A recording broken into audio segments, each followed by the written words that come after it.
गांजा शब्द एक बार फिर से सुर्खियों में है। शनिवार को ड्रग्स कनेक्शन मामले में नारकोटिक्स कंट्रोल ब्यूरो ने बड़ी कार्रवाई करते हुए कॉमेडियन भारती सिंह को गिरफ्तार किया। रविवार को उन्हें कोर्ट में पेश किया जाएगा। क्या कहता है सरकार द्वारा बनाया गया नारकोटिक्स कानून और किस तरह से करता है ये काम?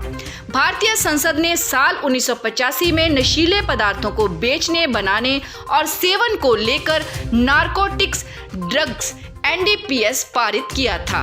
नारकोटिक्स का अर्थ नींद से है और साइकोट्रोपिक का अर्थ उन पदार्थों से है जो दिमाग पर असर डालते हैं। कुछ ड्रग्स और पदार्थ ऐसे हैं जिनका उत्पादन और कारोबार जरूरी है, लेकिन किसी को भी एक सीमा और नियमों के भीतर ही रहकर ये सब करने की मंजूरी है। सरकार इन सब गतिविधियों को NDPS एक्ट के तहत नियंत्रित करती है। NDPS एक्ट में अभी तक 3 बार 1988, 2001 और 2014 में बदलाव भी हुए हैं।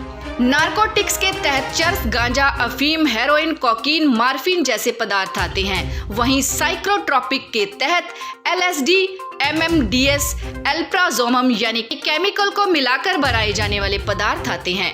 NDPS एक्ट 1985 की धारा 41 के अंतर्गत सरकार को नशीली दवा का सेवन करने वाले की पहचान, इलाज और पुनर्वास केंद्र की स्थापना का अधिकार है।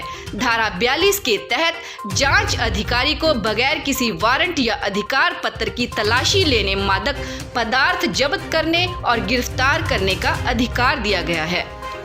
NDPS एक्ट की धारा 20 में ड्रग्स का उत्पादन करने, बनाने, रखने, बेचने, खरीदने, दूसरी जगह भेजने, एक राज्य से दूसरे राज्य में आयात या निर्यात करने और इस्तेमाल करने पर सजा का प्रावधान है। धारा 20 के क्लॉज 2A में कहा गया है कि अगर किसी व्यक्ति के पास प्रतिबंधित ड्रग्स की कम मात्रा पाई जाती है तो उसे 6 महीने तक की जेल या 10,000 रुपए तक का जुर्माना या दोनों सजाएं भी हो सकती हैं। धारा 20 में क्लॉज 2 में धारा 20 के क्लॉज B में कहा गया है कि अगर किसी व्यक्ति के पास कम मात्रा में अधिक प्रतिबंधित नशीला पदार्थ पाया जाता है तो ऐसे व्यक्ति को 10 साल तक की जेल हो सकती है और 1 लाख रुपए तक का जुर्माना लगाया जा सकता है या फिर दोनों सजाएं भी मिल सकती हैं। इस एक्ट के तहत पुलिस भी कार्रवाई करती है।